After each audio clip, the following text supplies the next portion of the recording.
Well, howdy there, Internet people. It's Bo again. So, today we are going to talk about Michigan and two stories coming out of Michigan and Trump. They both relate to Trump.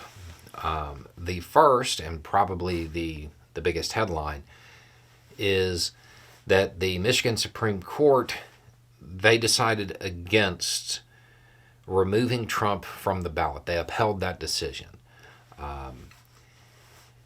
The interesting thing to note about it is they didn't make a determination about whether or not he engaged in insurrection or anything along those lines. They rejected it on procedural grounds. Basically, it doesn't appear that there is a similar clause in Michigan election law like there is in Colorado. And that was their basis for rejecting it.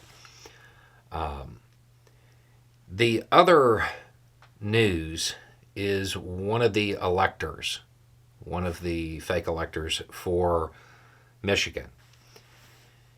Renner, who is 77, cut a deal with the investigators in the case and is cooperating. He's also talked a little bit about it now.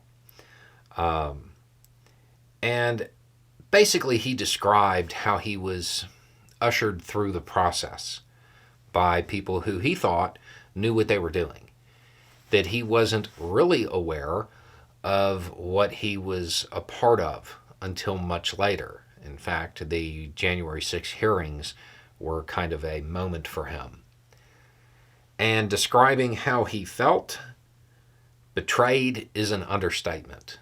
That's all I can say.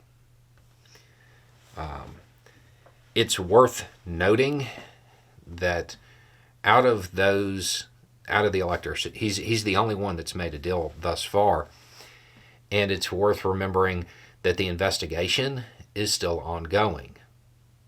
It hasn't ended.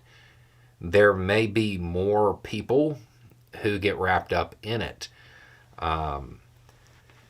Based on the public-facing statements, I would imagine that Renner provided information that might lead authorities in Michigan to consider looking at some of the other people, those who guided him through the process, those people who he believed knew what they were doing. They might end up looking at some of them a little bit closer.